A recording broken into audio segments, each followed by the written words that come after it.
I'm Randy and want to welcome you to Winning Begins at Home. Glad you're with us today. We are talking about winning the last hour of the day in our personal operating system here. Yesterday, we talked about the importance of really what to do in that last hour, how to wind down, how to let the cares of the day and the illustration we used was the river water in a glass. Just let it settle to the bottom.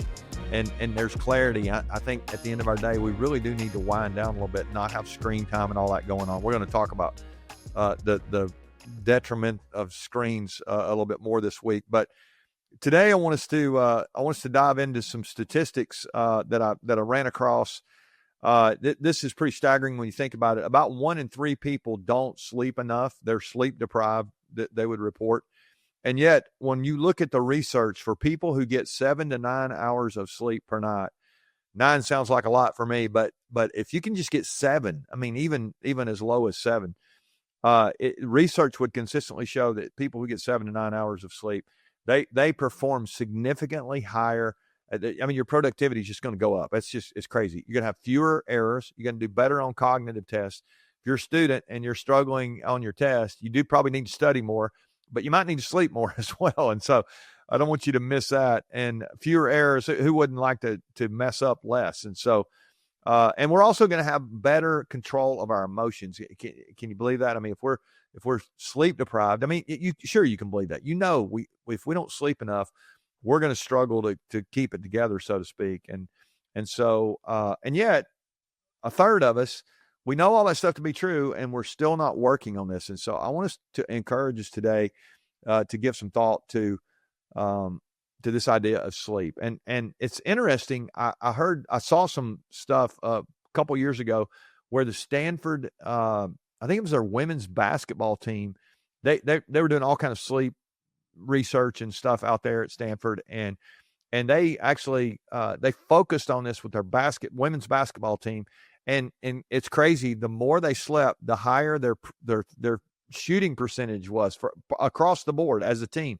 Their free throw percentage went up. Their 3-point percentage went up. It was crazy that just that focus on sleep and recovery, it does so much good stuff for us. So if it's good enough for a women's basketball team, I think it's really good enough for you in your life. And I want to encourage you to think about it.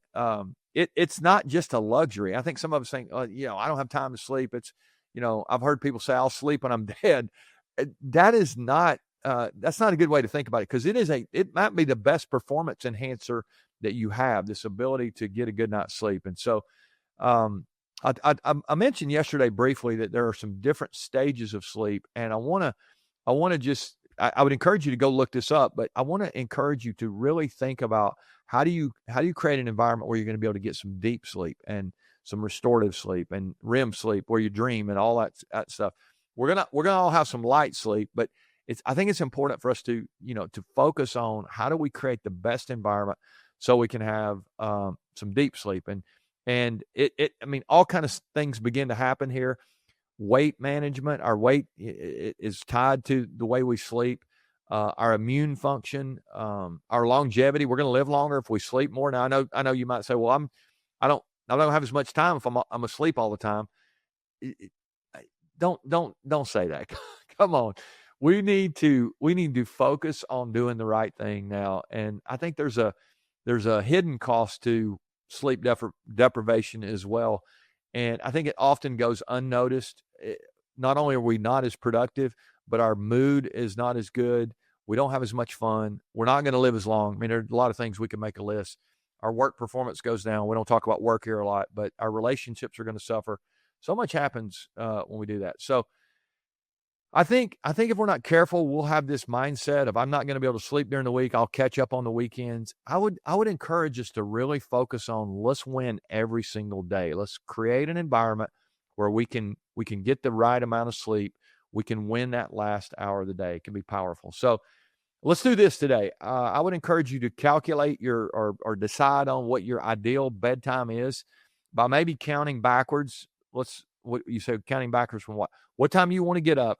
Let's back that up 7.5 or 8 hours, and that's the time that you want to focus on going to sleep. And then I would encourage you from there, back it up another hour, and that's where you begin to settle at the end of the day. Let the melatonin come up, get the lights down, get the screens off, and let's set an alarm, maybe even. This might be a practical thing you could do for 1 hour before that bedtime as your wind down time. That's going to be when you're going to go into wind down mode.